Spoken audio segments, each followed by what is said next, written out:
In the beginning, there was nothing.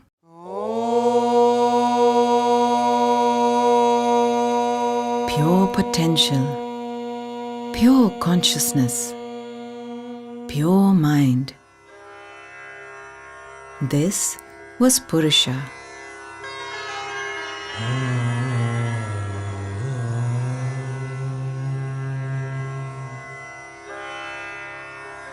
Then came Prakriti, energy, nature. She brought Purusha to life.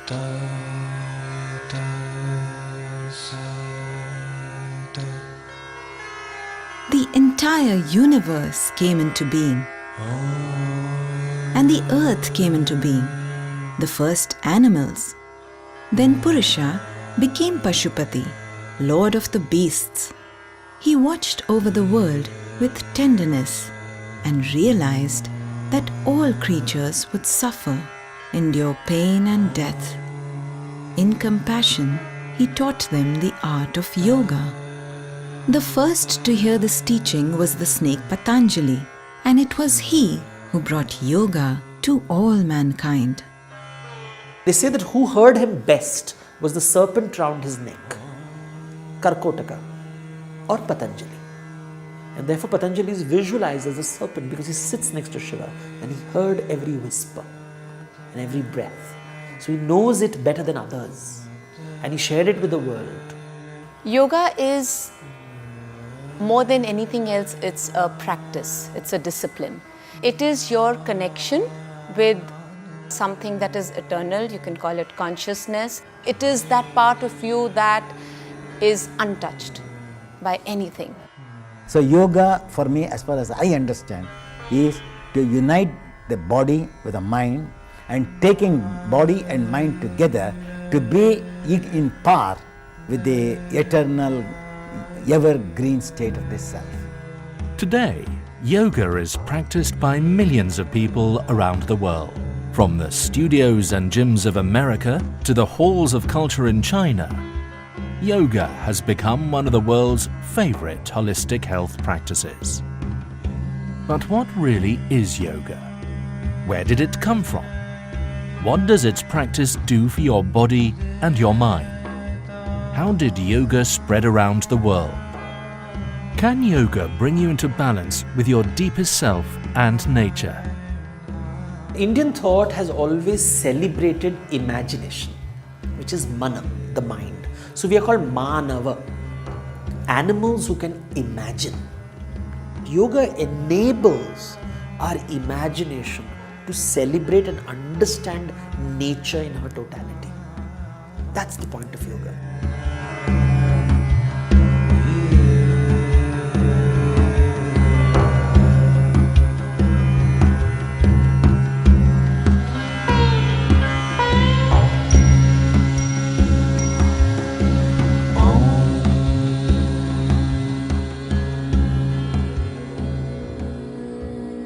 The human animal has always tried to control nature and tried to control his environment. Somewhere in India's long history, the control of nature turned inwards and became about the control of the body and the mind. This inner journey became what we know of as yoga. For billions of years, nature has been around and suddenly humans come about. And what makes humans special? We are capable of imagination. This imagination is Purusha and Prakriti is nature, and this conversation between the two is the birth of creation. And so we are always in conflict with nature, which nature says you are just another animal, and I'm saying no, I'm special.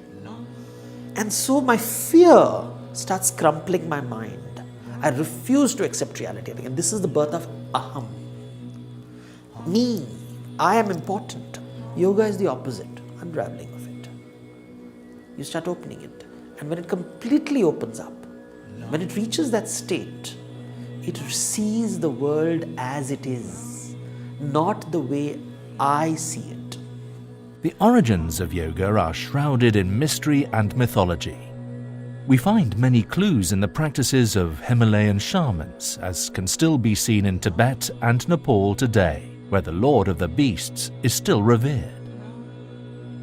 A practice like yoga was known in the Indus Valley civilization around 2500 BC.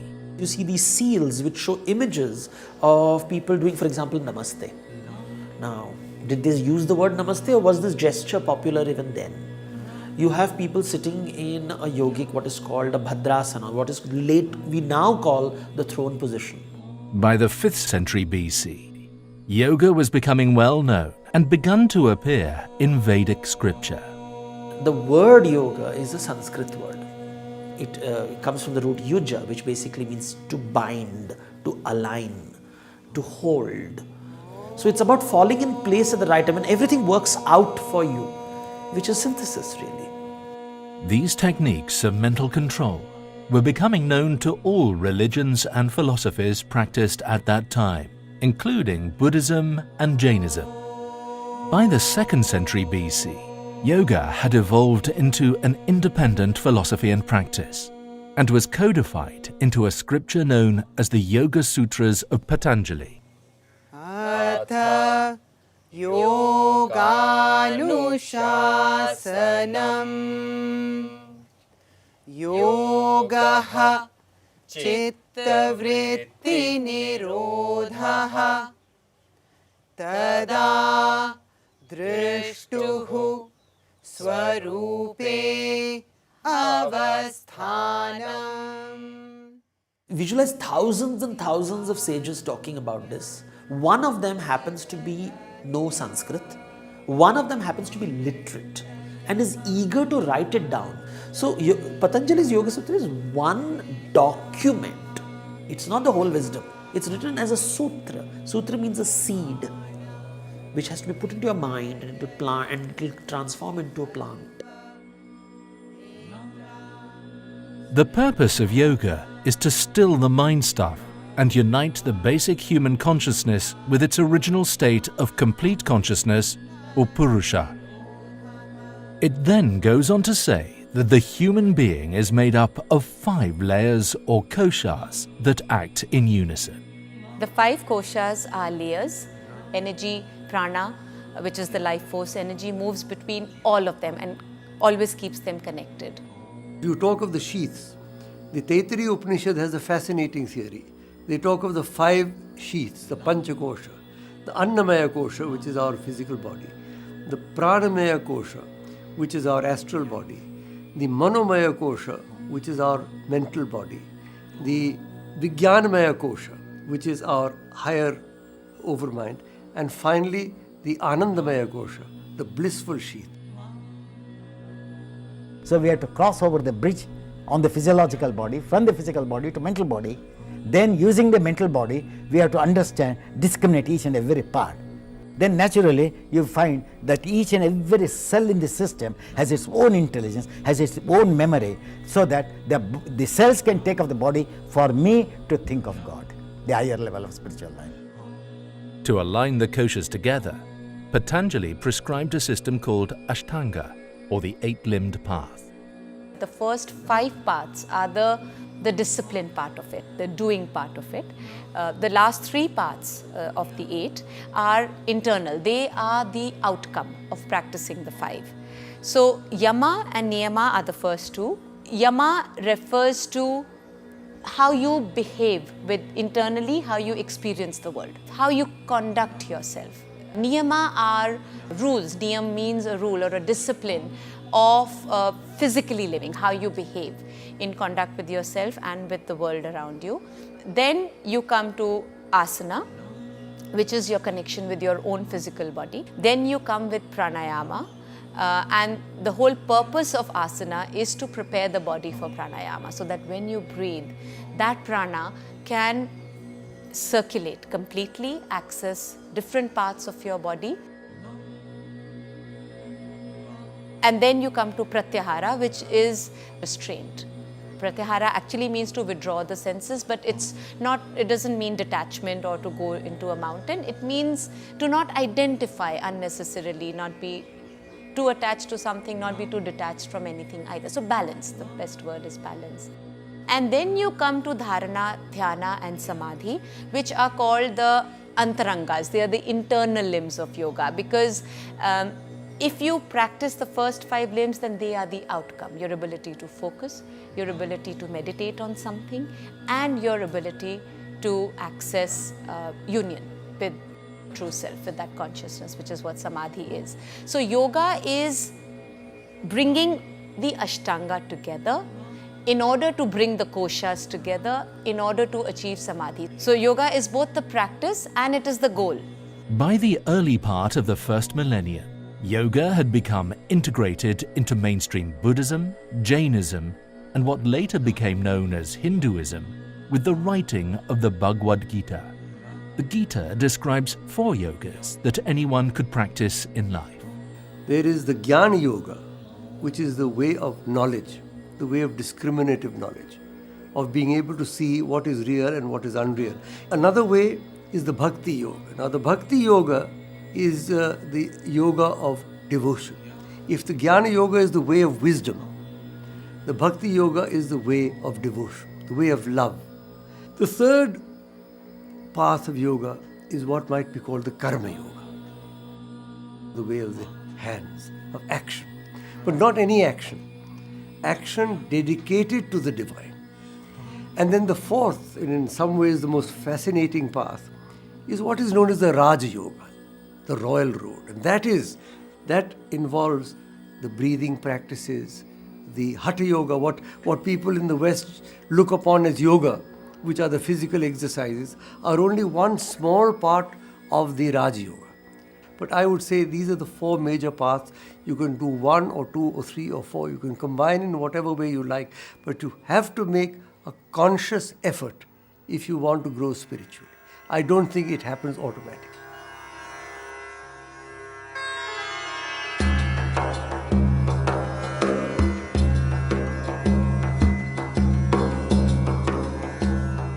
Once in Kailash, Shiva was teaching Parvati the secrets of yoga.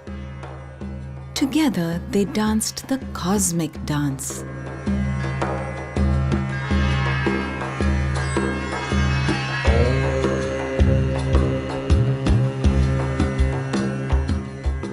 A fish who had swallowed a fisherman came upon them by chance and stopped to watch. As Shiva revealed the secrets of yoga to Parvati, the man inside the fish also listened carefully.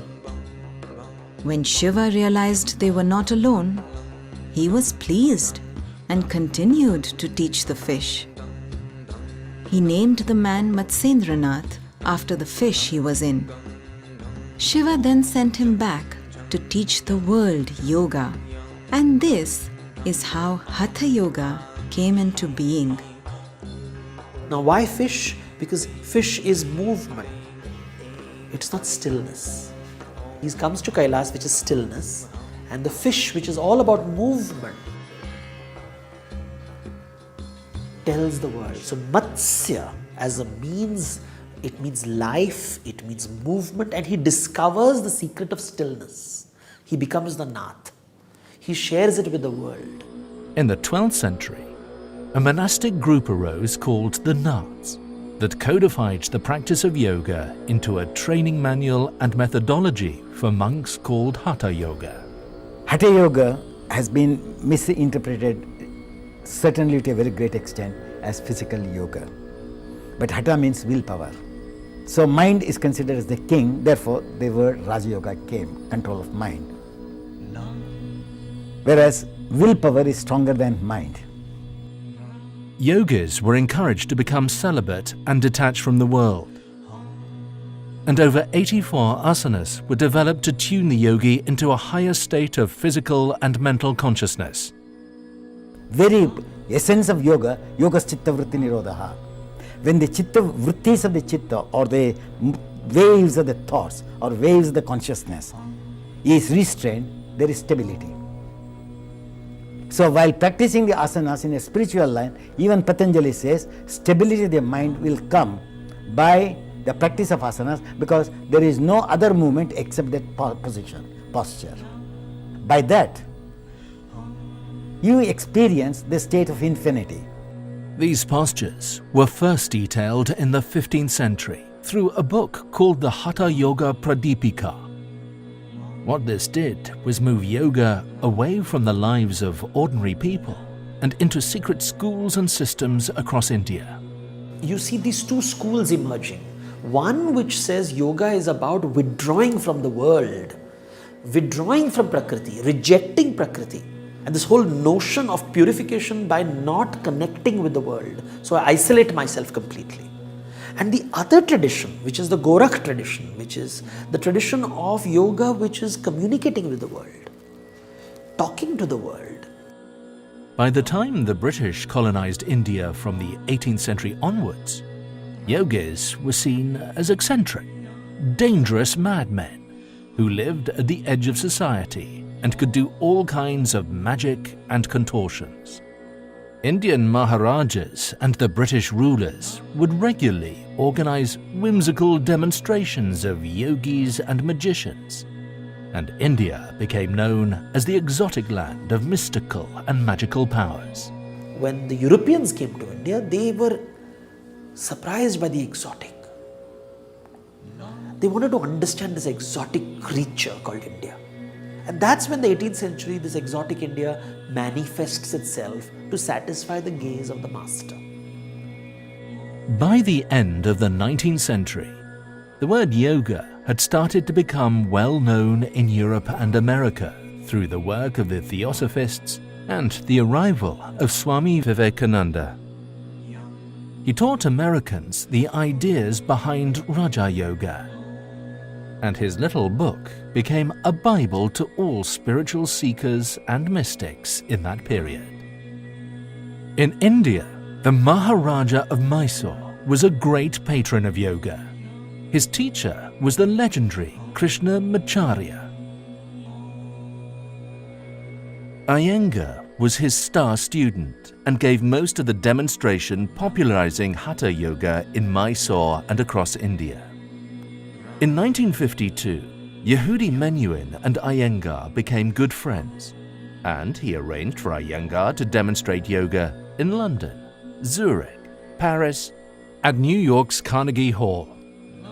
Audiences were amazed at Iyengar's yoga, and by 1966, he had published his first book called Light on Yoga. In the next few years, this became the Bible of the new yoga movement spreading around the world. The West, because of the Greek influence, has always celebrated the body. It has celebrated exercise. And suddenly see these people who are also talking about the body, but in the complete opposite way. There's no conquest. In fact, it's the opposite of conquest, killing the urge to conquer.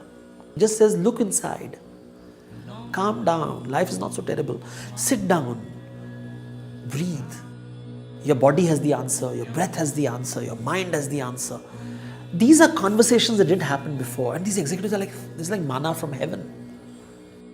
I'm very happy that yoga, which was forgotten entirely, now, like mushrooms, it has come everywhere, and at least they have made a beginning, and I am sure when a beginning has been made, after touching the gross, probably they settle in the subtlest as time goes by.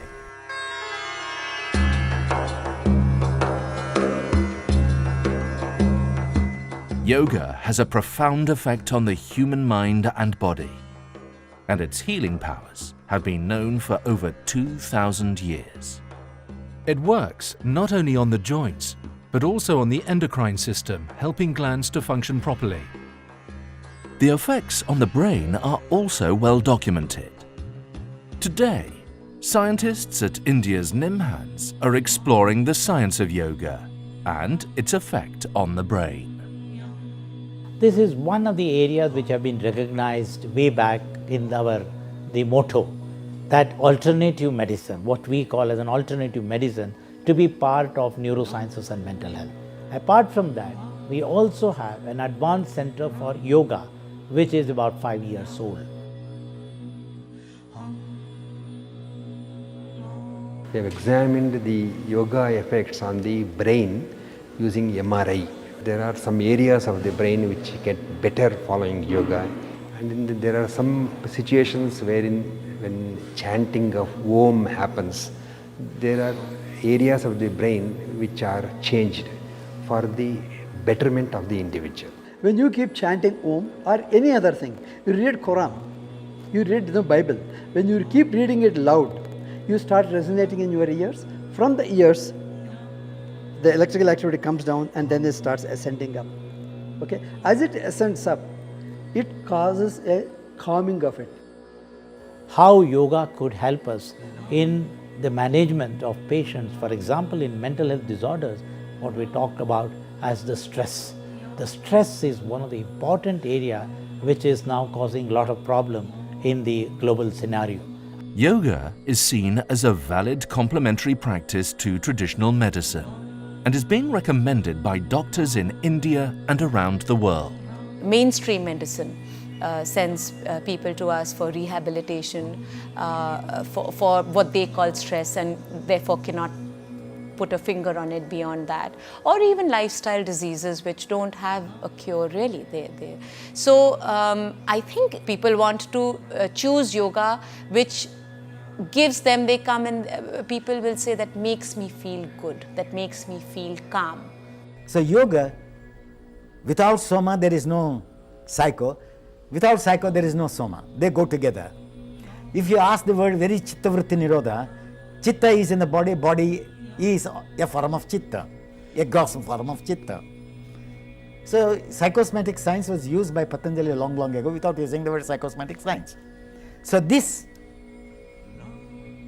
contact of the body, which is no skeletal body in contact with the circulatory system is connected to the nervous system. When the nervous system is connected, which is known as the indirect unconscious mind. So when the nerves are strengthened, positive brain comes to them, positive thinking will come.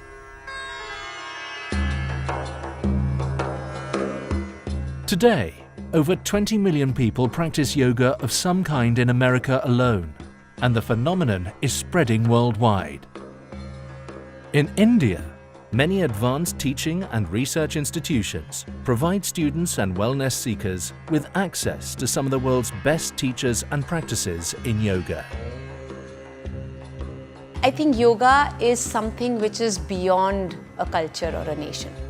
As a country with a very rich and one of the richest heritages in the world, it is our responsibility to nurture it. Suddenly people are looking inwards. The lotus has unfurled a little bit, so you're feeling a little bit more calmer, happier, seeing there's a value in the body talks to the mind, the breath talks to the mind. But come on, let's talk to the mind. The mind is still tight and is still aggressive, and the simplest example of it is this obsession with wanting to own yoga.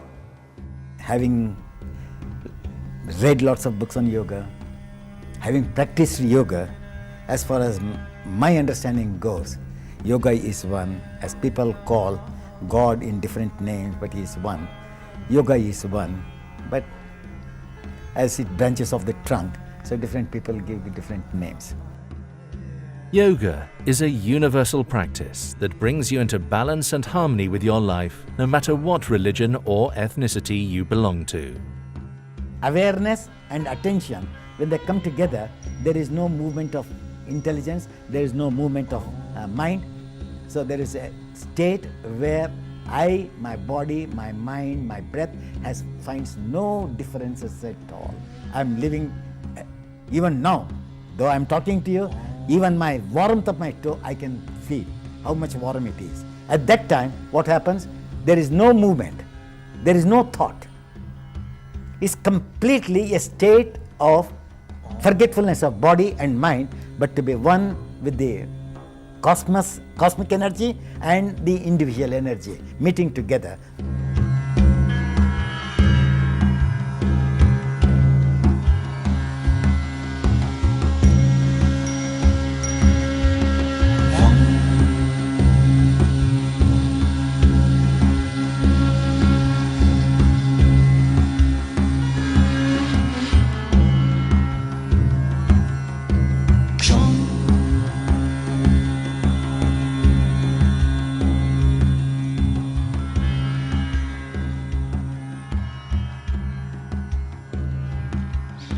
Shanti.